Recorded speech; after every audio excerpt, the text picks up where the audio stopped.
Недавно я выпустил ролик, который назвал крупнейшим разоблачением подставных матчей в истории российского киберспорта. Там прозвучали названия команд и имена игроков самого разного уровня. Однако тогда я и подумать не мог, что дела обстоят гораздо хуже. Все игроки начали от него уходить ко мне. Тот же самый Дахак, тот же самый Седой, Плов и так далее, и так далее. Сегодня я познакомлю тебя с группировкой, подмявшей под себя десятки дотеров из СНГ. Теперь чуть ли не каждый второй игрок тянется ко мне. У них есть ручные игроки в самых известных командах, а на некоторых имеется серьезнейший компромат. А сейчас играет Virtus.pro. Дружочек, либо ты мне прямо сейчас кидаешь на карту $5000, либо о твоей карьере пизда. Эти люди настолько дерзкие, что с легкостью проворачивают схему обмена аккаунтами на крупнейших турнирах. На команду садится не тот состав и, соответственно, выносит. И коэффициент 33 заходит. И, как и подобает настоящей мафии, они жестко разбираются с любым, кто посмеет перейти им дорогу. И он кричит: мама, я больше не буду мешать матчи ставить. И вот от дагестанцы вывезли в лес. Переворачивать дота-сцену еще сильнее, по-моему, уже некуда. Поэтому предлагаю тебе просто окунуться в эту невероятную историю и офигевать вместе со мной.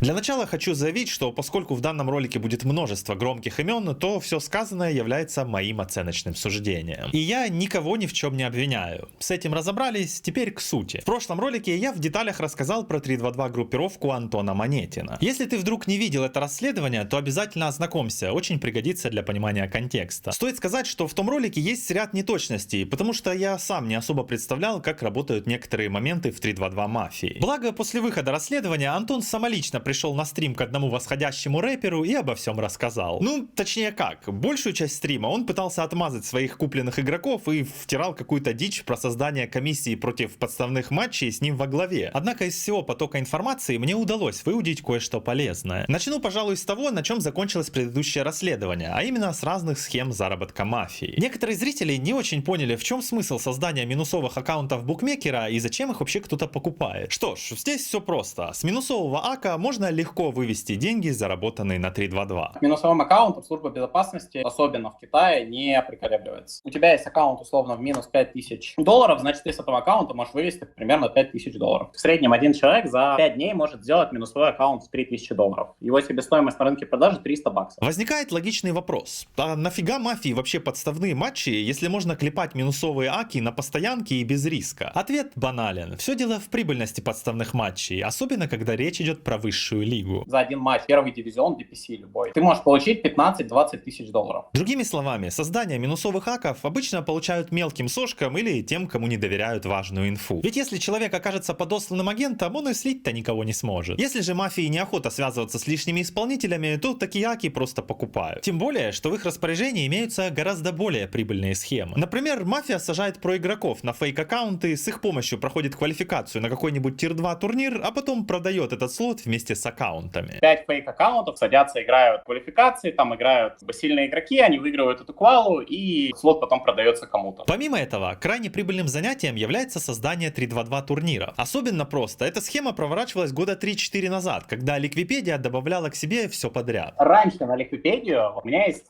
кейс там пары моих знакомых. Ты просто создаешь себе лендос там какого-нибудь магазинчик, продажа наушников, накручиваешь туда 500 подписчиков, сидишь, сажаешь эту группу как спонсора твоего турнира на $5000, и его добавляют на Ликвипедию, его добавляют везде, и типа люди сидят и крутят. И там были расклады, где один и тот же игрок играл за 8 разных команд. Сейчас за добавляемыми турнирами следят жестче, но мафию это все равно не особо останавливает. За последний год было проведено порядка 20-25 3D-шных турниров, это если мы считаем с Китаем. Если мы считаем по всем другим регионам, ну штук 6-7. А теперь внимание, Антон расскажет, как их группировке удалось обхитрить Ликвипедию и добавить Неон-лигу. Мы приходим, нам задают миллион разных вопросов, добавить невозможно. Пришел LillScript, добавил за 2 дня. Как? Я не понял, как это работает. В прошлом ролике я говорил, что на модератора Ликвипедии оказывалось давление. Но услышав эти слова Антона, тебе не кажется, что LillScript этого модера просто купил? Вариант, что за скрипа опять кто-то поручился типа Лоды, здесь невозможен. На тот момент его уже месяц как забанили Valve, и репутация была на нуле. И еще занятная вещь. По словам Антона, первый сезон 322 лиги, как правило, не приносит больших доходов. Из каждого этого турнира, если он превращается в лигу интригу. С первого сезона у тебя идет небольшой минус, второй, третий сезон ты начинаешь уже получать меняемые суммы. Только вот, как сказал мой агент, сразу после завершения Неон-лиги Антон начал везде выпендриваться покупкой дорогущей иномарки. При этом призовые половине команд и зарплаты работникам он до сих пор так и не выплатил. Я это к тому, что Антон не просто провернул 3-2-2 Турич, а еще и, похоже, решил максимально навариться, банально всех киданув. Ну а чтобы ему все поверили, он придумал сказку про тайного спонсора. Не то пари-матч, не то пари. Ведь мой агент, хоть и обсуждал этот момент в переписках и даже должен был присутствовать на переговорах, в итоге не увидел ни единого пруфа, что Антон работал хоть с кем-то из буков. Не, ну а что, это очень удобно. Все вопросы не ко мне, а к тайному спонсору. Это он ничего не выплатил. Сам же под шумок, кормя обещаниями, проводишь второй сезон лиги, чтобы уж максимально набить карманы. В общем, натура этого Антона, думаю, понятна. Скамер он и есть скамер. И у меня вопрос, а нафига вообще с таким связываться, если дотой можно заработать честно? Например, можно в пару кликов обменять свои игровые шмотки на реальные деньги. Для этого заходишь на сайт ListSkins по ссылочке в описании, вставляешь трейд-ссылку, выделяешь вещи для продажи, выбираешь один из множества вариантов вывода, тут и банковские карты, и кивас, и крипта. После этого ждешь пару минут, и деньги поступают на счет. И не забудь указать мой промокод MORPH, он добавит 5% к сумме первой продажи. То есть, допустим, ты продал на 100 баксов, а получишь на счет 105. На ListSkins можно еще и купить шмотки дешевле, чем в Steam. Пополняешь баланс любым из множества способов, можно как вариант продать ненужный хлам из инвентаря, потом заходишь на страничку маркета и забираешь нужную шмотку. Все реально настолько просто. И если что, сервис ListSkins работает уже долгие годы и имеет массу положительных отзывов. Так что залетай по ссылочке в описании, вбивай промокод и обменивай дота шмотки на реальные деньги.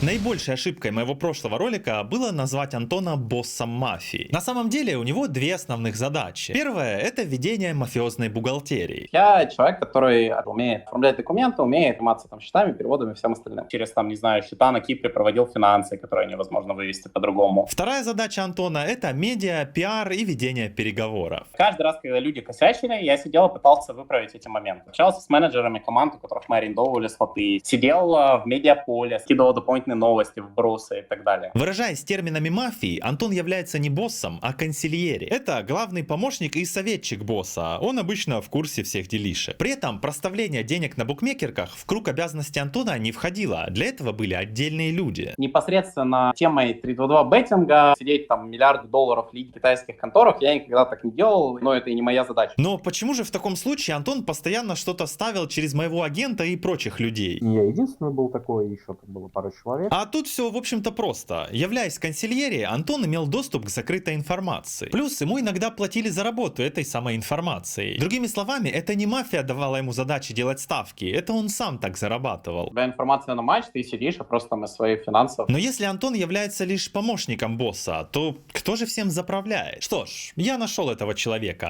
Как бы выполняю некие там услуги. То, что проворачивает Сергей на регулярной основе, многим из вас и не снилось. Однако прежде чем перейти к его связям с игроками и мутным делишкам, давай я для начала докажу, что он действительно является боссом мафии. Ну или как минимум он начальник Антона и глава данной группировки. Еще во время прошлого расследования при просмотре скриншотов моего агента я неоднократно замечал, что Антон пересылает инфу о сливах от некоего СБ. Я подумал, ну СБ и СБ, мало ли, может информатор какой-то или помощник Антона, который контачит с игроками. Я ведь тогда был уверен, что это Антон всем заправляет. Учитывая, что ничего кроме имени Сергей на этого СБ у моего агента не было, я решил удалить его со скриншотов. Тем не менее, немало ставок Антону поступало именно от СБ, это запомнили. Вскоре после расследования ко мне приходит информация, что Сергей является боссом Lil Скрипа. Нет, тут Lil Скрип поселился. Я вот целый день развлекаю. Сегодня тимали 3 аккаунта, потому что Lil Скрип зарегался на конторе букмекерской. И ник Lil Скрип был. А я как бы должен платить за это все. Более того, на договоре покупки Tilth Gaming стоит именно его имя. Смотри, Сергей с фамилией, начинающейся на Б. Это же и есть наш СБ из всех переписок. Это просто его инициалы. Очевидно, что хоть его подопечный Lil Скрип обо всем и договаривался, финальную подпись этому скрипу никто бы не доверил. Во-первых, большую часть денег за слот платил непосредственно Сергей, то есть слот по факту его. Во-вторых, скрип — это игрок и публичное лицо, так что если он, не дай бог, что-то учудит, то слот моментально отберут. Сергей же работает из тени, и поэтому записать команду на его имя более безопасно. Кроме всего вышеперечисленного, наш герой еще и обладает средствами для обхода верификации букмекерских контор. Вот так, с помощью черной пластиковой болванки, наш герой фейкует удостоверение личности гражданина Германии. Если надо, на место этой болванки специальный софт подставит что угодно. Вдобавок ко всему, Сергей негласно владеет несколькими командами. Например, S9, которых Valve забанили за обмен аккаунтами, целиком принадлежали ему. То есть 9 это моя команда. Мне уже каждый второй пишет: сочувствую, соболезную. Твои агенты. Серега, возьми трубку. И пошло-поехало. Кстати, занятный факт. Всех этих игроков, включая Кому, забанили из-за Sensibility. Он продавал прогнозы на их поражение, а когда прогноз не сработал, то решил добиться их кика с турнира. Небольшая ремарка. Если дальше по ходу рассказа кого-то будут называть Свин, то речь о Sensibility. Это у него такая кличка в данной тусовке. Просто давал вброс, что они будут сливать каждую игру. И, короче, из 9 выигрывают, против No Sorry. Он такой: хочу подписчикам говорить. Дальше он выкатывает новость. Они играют с мапхаком. Начинаются проверки всякие. Он драконит Архангела, драконит Йонда. Их уже не остановить. Они начинают хуярить во все посты. Valve начинает проверку. D20CL начинает проверку. Зовет всех игроков 10. Я им подделываю логи. Красиво все через скрипт. Все хорошо, все классно. Все, история забывается. Все. Буквально 3 дня назад выходит пост от этого менеджера. Он начинает копать. Я этому менеджеру угрожаю. Он поднимает логи, поднимает всю эту хуйню. Опа, приплыли. А теперь кто виноват-то? А виноват тот, кто начинает драконить первый. Все участники поначалу настолько расстроились из-за бана, что начали напрямую угрожать Sensibility. Сергей написал, что ему срочно стоит менять адрес, а Кома вообще хотел лично его прикончить. Правда, парни довольно быстро остыли. Сергей выделил игрокам своего специалиста по пиару, и те начали решать, что с этим делать дальше. Sensibility же отделался строгим выговором и обещанием найти Сергею новых 322-шеров на место забаненных. Вообще, надо сказать, такой жесткий косяк был столь легко просчет не просто так. Дело в том, что путь Сергея к главе 322 группировки очень тесно связан с Sensibility. 6-7 лет назад, когда я с ним только познакомился, я никого не знал в киберспорте. И вообще я не относился к киберспорту ни капельки. Максимум я просто играл в доту. Свин тоже просто так играл в доту. Он там был еще нормальным, у него было очень много всяких друзей, начиная от какого-нибудь Соника, от какого-нибудь Плова, заканчивая Дахаком. Или же Альберкой, либо же ПГГ. Играли, какие-то хорошие отношения. Так, пошли никнеймы. Довольно громкие имена. Альберка, ПГГ, Дахак. Но ведь Сергей говорит, они просто играли в доту. Ничего такого. Что ж, поначалу так действительно было, но продлилось это не очень долго. Потом пошли ставки. У кого бабки брать? Начали брать бабки у меня, я начал проставлять. Тогда я проставлял только там на 5 сайтах, условно говоря. Пошло, поехало, все было хорошо. По сути, никакой мафии тогда еще не было. Все организовали сами игроки. Они объединились в небольшую банду, а Сергей делал ставки по их указке. Если пользоваться терминологией 322-шеров, то он по факту был обычным проставлялой. Подмечу, что ни в чем не виновный Альберка, оказывается, стоял у истоков этой банды. Постепенно их группировка становилась все больше и больше. Потом начали появляться больше знакомых. Флоу, Плов, там Соники, Маэстро. О, Маэстро, это ж капитан Бьютифул из моего прошлого расследования. Смотри, что мне недавно писал. Я, говорит, никогда не был замечен в махинациях. Прямо сама честность. Но все эти Пловы и Маэстро это так, тир-3 игроки. По сути, мелкая рыбешка. К Сергею же начали примыкать ребята поинтереснее. Саюши, Тедой, команда Friends, если помните, можете погуглить состав, поймете, откуда ноги растут. Много чего там было интересного. Расшифрую. Под много интересного Сергей подразумевает подставные матчи, незаконные ставки и вот это вот все. А Седой, если что, это супер олдовый игрок. И в ВП играл, и в Роксах с Солычем. Ну а Союз прямо сейчас выступает за Virtus.pro. Впрочем, к нему мы вернемся чуть позже. В нашей истории тем временем случилось одно важное событие. Sensibility начал кидать других участников банды. Начинает крысить, воровать, полным пи***ком становиться. Что ж, лично мне теперь понятно, почему в 2018-м Дахак и Sensibility дружили и даже вместе играли на туричах, а в 20-м Дахак на стриме говорил вот такое. Sensibility мужик по роликсу в месяц лутал. Притом, думаю, все прекрасно понимают, как. В общем, Сенсича потихоньку перестали звать в 322 движняк, а все дела начали делаться через Сергея. Шло время, он становился все хуже. Короче, все игроки начали от него уходить ко мне. Тот же самый Дахак, тот же самый Союз, тот же самый Седой, Плов и так далее, и так далее. А ты тоже уже в который раз слышишь эти имена и все еще не можешь поверить, что они участвовали в столь мутных делишках. Это же сам Дахао, величайший игрок на Фурионе. Но подождите, может быть мы просто все не так поняли? Может Сергей был просто, к примеру, их менеджером? Я как бы исполняю то, что просят игроки, когда у них не хватает денег на подарок маме, либо на Новый год, либо просто не покушать не хватает. Так, с менеджерства как-то не особо подходит. Тут замешаны деньги. Хотя вдруг им Сергей таким образом зарплату платил. Или просто давал взаймы на подарок маме. Так сказать, оказывал помощь в трудную минуту. разная помощь есть. Иногда я ставлю и на победу, иногда и на тотал киллов, четно, нечетно, иногда и на ФБ, иногда и кто соберет рапиру с коэффициентом 7. Как ты, наверное, уже догадался, постепенно Сергей подмял под себя большинство 3-2-2 игроков из СНГ. На тот момент он уже оброс связями, на него начали работать люди. В общем-то, это уже начинало напоминать полноценную мафиозную структуру. Потом потихонечку и другие потянулись по сарафанке. И, в общем, теперь чуть ли не каждый второй игрок тянется ко мне. Ладно, пизжу. Пусть будет каждый пятый. При этом, если Сергей поднимался в мире 3-2-2 все выше и выше, то вот Sensibility наоборот опускался на дно. Он начал применять все более и более грязные приемчики. Например, поскольку раньше они с Союшем мутили 3-2-2 делишки в разных миксах, то у Сенсича на него скопился компромат. И вот, когда Союз попал в Virtus.pro, Sensibility начал его шантажировать. Союз раньше играл со свиньей. А сейчас Союз, собственно говоря, играет в Virtus.pro. И вот он прямо сейчас пишет Союзу о том, что Союз, дружочек, либо ты мне прямо сейчас кидаешь на карту $5000, либо о твоей карьере пизда. У тебя ровно 2 суток, чтобы подумать. Вот так вот работает Sensibility. А ты слышал что-нибудь о разоблачении Союша? Вот и я нет. Видимо, старые кенты из Friends договорились, так сказать, на взаимовыгодных условиях. При этом сам Сергей уже 100 раз мог устранить этого Sensibility. Ему за это пиздец давали, и в лес вывозили, перцовку его заливали, и нож к горлу представляли, там же видео какое-то есть. И он кричит: мама, я больше не буду мешать матчи ставить. И вот от дагестанца вывезли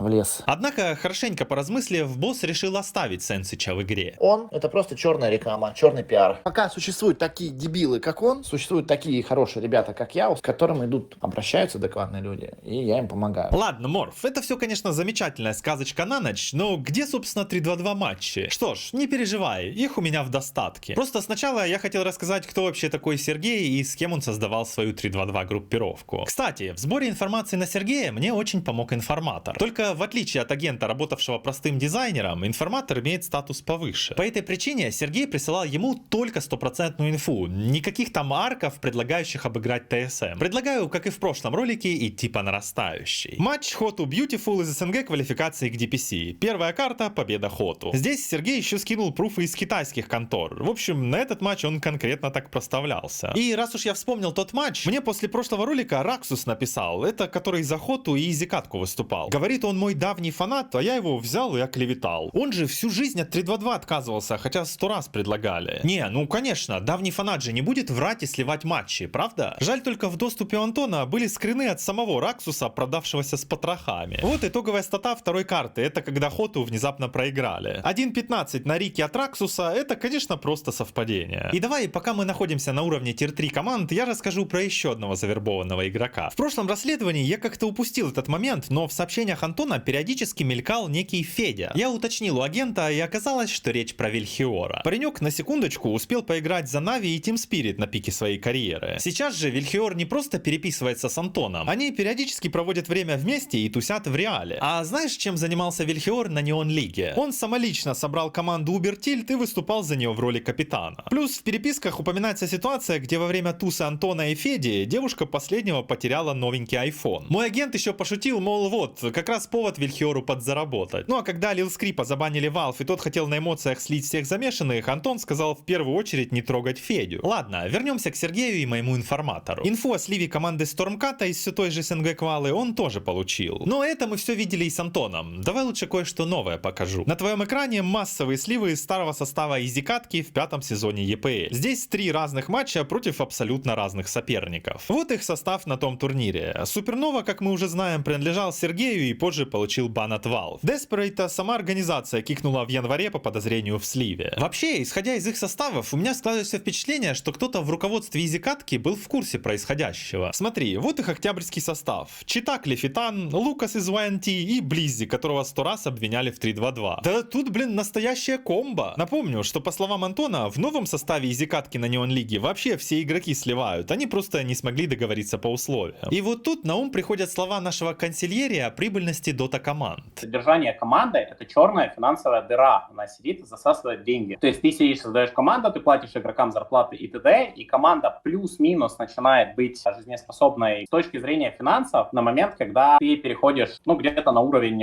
близкий к мажору. Думаю, соблазн проигрывать на всяких EPL-ях и во втором дивизионе за хорошее вознаграждение у организаций типа Изикатки весьма-весьма велик. Впрочем, напомню, это лишь мои оценочные суждения. Ну и раз уж я заговорил о мутных организациях и их руководителях, впору упомянуть Казака. Представь себе, Сергей давал наводку и по матчу Team Sexy на EPL. Team Sexy против... По-моему, что? Какой прикол? Вот здесь коэффициент был, буквально Катя звонил, 3.2. На 2.0 был где-то около 6. Я уже кликнул. Поэтому, если хочешь, можешь забирать немножко. Прям наводка. Но обожди, Морф, Сергей ведь сказал ставить на секси, а не против них. Все верно, просто казак участвует в этой схеме довольно необычным образом. Он предпочитает ставить на победу своей команды, только вот правилами всех букмекерок и турнирных организаторов это строжайше запрещено. Поэтому казак ставит через Сергея, а тот, залив бабулесики, передает инфу своим друзьям, чтобы те тоже наварились. В секси, кстати, тот матч реально выиграли, правда со счетом 2-1, а не 2-0. И, конечно же, казак и Антон будут отрицать любое сотрудничество, несмотря на переписки. Казак по итогу ставил по твоим колам или нет? Нет. Потому что в противном случае казака забанят, а его команду просто снимут со всех турниров. Единственное, им стоило бы сверить свои показания по поводу игрока 9 класса. А то казак уверяет, что Антон говорит про какого-то левого 2Б класса. Сам же Антон рассказывает, что обвинян 9 класса, но из-за вброса какого-то постороннего чела. Я действительно был уверен до определенного момента, что секси и вот там игрок секси может что-то поделать, но они хотели как-то, не хотели, ну вот я имею в виду вот через этого человека, с его слов. Вообще я отдам должное казаку. После того палева с покупкой минусовых аккаунтов он практически не оставляет следов. С каждым разом докапываться до сути его схем все сложнее и сложнее. Ему же достаточно просто отвечать, что клятый Морф опять наврал или не проверил инфу. И да, товарищ казак, я бы с удовольствием оставил вас в покое, но почему-то вы и ваша команда постоянно всплываете рядом с ключевыми фигурантами 322 расследований. Впрочем, что-то я отвлекся. Возвращаемся к Сергею. Моему информатору пришла еще одна ставка на EPL. На этот раз сливала команда Water Rune Enjoyers, ранее не фигурировавшая в моем расследовании. Давай посмотрим их составчик. По информации, полученной из моих оценочных суждений, сливом здесь занимались вот эти два товарища. Они оба прямо сейчас играют второй дивизион СНГ вот в такой командочке. Шергарат. Понимаю.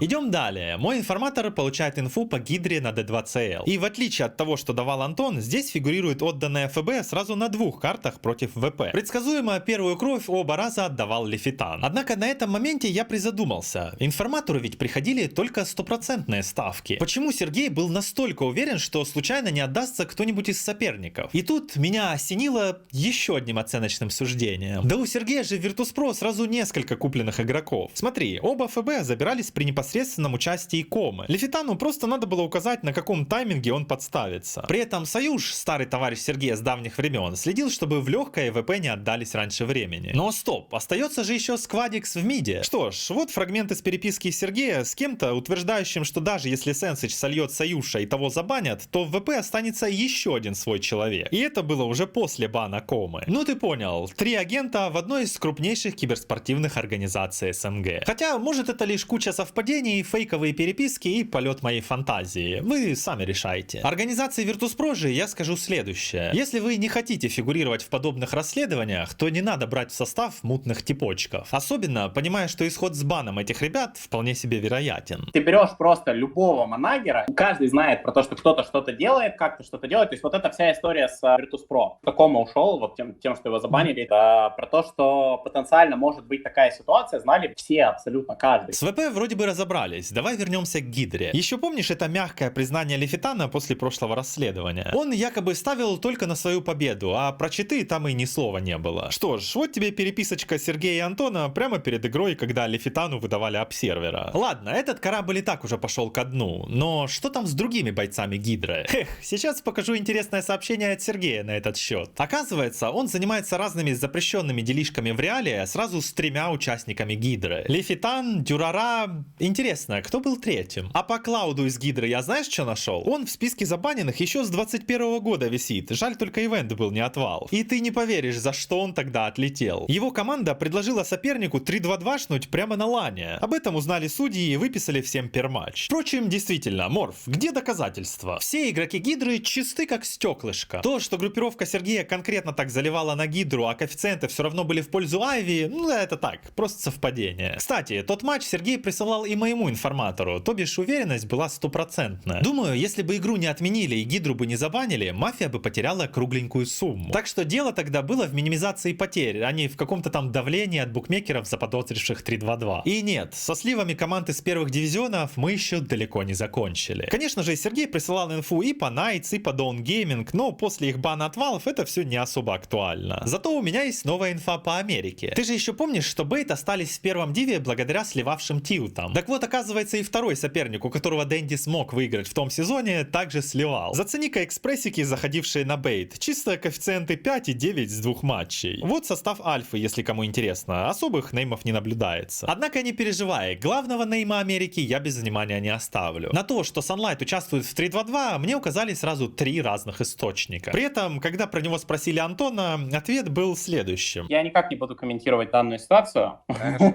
Жиденькие пруфы, согласен, но у меня есть еще одна занимательная переписка. Здесь некий Сергей пишет, что Тилт полностью принадлежат им, а вот в Wildcard работает только 3 человека. 3 друга, как он их кличет, поэтому максимум они могут слить одну карту. Интересно, а что же это за 3 друга в Wildcard'ах такие? Уж не троица ли это СНГ игроков, включающая Арка, Бабитича и Sunlight'а? То, что Sunlight продолжает играть в первом дивизионе за Докчемп, напоминать, думаю, не стоит. Вообще, группировка Сергея крутит этой Америкой как захочет. И коэффициенты 10 залетают, даже 33 залетает. На команду Фелд садится не тот состав, который должен садиться. И, соответственно, Фелд его носит закатов. Давай поясню. Речь об игре в рамках сентябрьского турнира BTS Americas. У Фелд здесь указано 3 россиянина, хотя свапали, возможно, всю пятерку. Коэффициент 33 на Фелд образовался из-за турнирной ситуации. Дело в том, что до этого матча у их соперников Закат было 2 победы и 2 ничьи, а у Фелд только 1 поражение. И коэффициент 33 заходит. А что, риск? Всего лишь $500. А прибыль? 16,5. В общем, ты понял, свап аккаунтами с целью навариться на неожиданной победе для Сергея был обычным делом. И для тех, кто самостоятельно хочет поиграться в расследователя 3-2-2, у меня есть довольно сложная задачка. Называется «Вычислить дерзкого сливалу». У тебя сейчас в первом дивизионе есть игрок, который 18 карт подряд сливал Firstblood. Если ты найдешь такого игрока в любом из первых дивизионов, пиши ответ в комментариях. А я тем временем расскажу про целый 3-2-2 турнир, причем в 5 раз крупнее Неон Лиги. В один момент моему информатору прилетают вот такие ставки. Какие-то ноунеймы Метеор и Саян, но заходят коэффициенты 3,5 и 4,5. Через пару дней прилетает другой матч с того же турнира. Опять ноунеймы и опять точные исходы. Я полез разбираться, что это за мероприятие, и нашел настоящий бриллиант. Твоему вниманию азиатский турнир Star Series на 20 тысяч баксов. Команды, выделенные красным, на текущий момент забанены Valve. На выделенных оранжевым прилетали ставки от Сергея. Замешаны ли в подставных матчах бывшие участники первых дивов IG Vitality и Neon, ты, пожалуй, и сам додумай. Никогда нельзя исключать, что их позвали чисто для количества, как тех же Секси и Айви на Неон Лигу. Только вот команда Неон, похоже, не пропускала ни одного 3-2-2 турича. Благодаря вот такой ставке от Сергея я вышел на некий Спарта Кап. Флоу забанены Valve, Метеор мы уже знаем по прошлому 3-2-2 туричу, а ЕВГ должны слить согласно инфе Сергея. Ну и кто, спрашивается, после этого Неон? Хотя, что там Неон? Они уже 100 лет как не на тир-1 уровне. Сергей присылал инфу гораздо круче. Вот тут он сообщает, что Execration это фулл команда 3-2-2-шеров, которая отдает ФБ на обеих картах в рамках первого дивизиона Юго-Восточной Азии. А я ведь уже говорил, что все ставки, присланные информатору, заходили. Этот случай не стал исключением. А теперь внимание. Команда Execration будет выступать на ближайшем мейджоре в Берлине. И знаешь, что в этом самое стрёмное? Если Сергею дают инфу по азиатским 3-2-2 командам уровня мейджора, то у него и самого явно есть такая инфа, только уже про наш регион. Что ж, давай прикинем варианты. Вот кто едет на ближайший мейджор от СНГ. Начнем с Bad Boom. У Сергея в контактах есть как минимум 1 игрок оттуда. Я познакомился со многими разными людьми. Заканчивая тем же самым ДМом или же ГПК. А знаешь, откуда у него такие контакты? Ты не поверишь. Познакомил там Альберка. Ладно, раз уж это имя в 10-й раз звучит в сегодняшнем ролике, давай с ним окончательно разберемся. Дело в том, что большую часть времени Антон выгораживал Альберку как мог. Однако во время прямой трансляции он таки проговорился. Когда его попросили прокомментировать фразу о том, что Альберка готов сделать все, лишь бы подзаработать, Антон ответил следующее. Так, я никак это комментировать не буду. Не, ладно. По сути, я пришел к человеку, он сказал, посмотрим. Ему, были нужны бабки. Но, по сути, это выглядело в формате я предложил, человек пообещал подумать, потом сказал да, потом сказал нет, и на этом все закончилось. То есть ему срочно нужны были деньги, и он согласился на опса? Человек пообещал подумать, потом сказал да. Не, ну он же потом передумал. Конечно, полностью оправдан. То есть он передумал. Так, обожди, Морф, что-то не сходится. Зачем Антон обхаживал Альберку, если тот давно знаком с Сергеем? Ну так одно дело ставки, которыми, собственно, занимался Сергей, а другое игра с обсервером на 3-2-2 турнире. Чтобы игрок согласился на такое, тут нужны рычаги давления посерьезнее. Альберка и так ходил под Сергеем, но Антон увидел возможность втянуть его в темные делишки еще глубже. В том, что у Антона не было контактов ДМа, хотя они давным-давно были у его босса, тоже нет ничего удивительного. Антон же бухгалтер и пиарщик, не имеющий прямого отношения к ставкам. Зачем его знакомить с ДМом? К слову, после знакомства в баре Антон не упустил возможность предложить слив игроку OG. Сел, познакомился с Дэмом, и в определенный момент я пришел и сказал, есть потенциально матчи, давай что-нибудь как-нибудь поделаем. Человек сказал, мне опасно, типа, даже со ставками находиться рядом, общаться, ну, то есть, ну вот. При этом ДМ не просто общался и с Антоном, и с Сергеем. Он в курсах, как это вообще все работает, и знает, многих проставлял. Знал, кто примерно чем занимается, проставлял, но не более того. А знаешь, почему это очень плохо? Нет, не потому, что ДМ все знает и никому не говорит. Дело в том, что в последние годы у Сергея появилось немало конкурентов. Нередко бывает так, что игроки сами обращаются к разным бандам и выбирают ту, которая предложит больше денег за слив. Игроки приходят и говорят, мы хотим что-то поделать, нужны деньги, сколько можете за это дать? Другими словами, если у ДМа в контактах много проставлял, значит он либо когда-то занимался сливами, либо в любой момент может начать. Достаточно просто написать одно сообщение условному Сергею. При этом, если игрок не выполняет обещанный слив и ставка не заходит, он обязан отработать потери новыми сливами. Пришел к человеку, говоришь, я проиграл матч, поставь на этот матч 10 тысяч долларов. Как ты будешь возвращать 10 тысяч долларов, которые ты не смог сделать? Если команда в первом дивизионе не может сделать матч, то они могут там остаться должны 30 тысяч долларов. Потом будут сидеть, отрабатывать. Получается, попасться на крючок мафии очень легко. Один раз оступишься, а потом будешь месяцами отрабатывать и погрязнешь с головой. Поэтому любые контакты с мафией — это огромное пятно на репутации. И такое пятно есть далеко не только у ДМа. Ты, например, знал, что текущий игрок Team Secret играл на замене за команду Сергея? Да-да, в одном из матчей американской DPC Тилты позвали Ямича, и тот согласился. И вот скажи мне, Ямич, а стоила одна несчастная катка того, чтобы оказаться под подозрением в сотрудничестве с 322 мафией? История с Bad Boom, к слову, не кончается на контактах Сергея и ГПК. Товарищ Пьюр у нас родом из Владивостока, а Лефитан с Сахалина. По меркам Доты это по сути один маленький регион, где все топ-игроки друг друга знают. Посему до профессиональной карьеры эта парочка постоянно встречалась на локальных турнирах. Они даже в одной команде играли. А что если я скажу, что по моей инфе Пьюр и Лефитан до сих пор неплохо дружат и периодически тусят в реале? А если я скажу, что по моим оценочным суждениям Лефитан рассказывал Пьюру обо всем, чем занимается? Какова в таком случае вероятность, что если проверить контакты Пьюра, то там окажется Сергей или Антон? Впрочем, если сравнивать с чемпионами СНГ дивизиона Hellraisers, Bad Boom вся эта история затрагивает лишь по касательной. Ну а добивающей лично для меня стала анонимная наводка на команду Губина 13. Вот ее состав. На первый взгляд ничего необычного, какие-то рандомы. Однако давай присмотримся повнимательнее. Вот этот товарищ — это White People, один из самых известных организаторов подставных матчей. Какие у меня пруфы?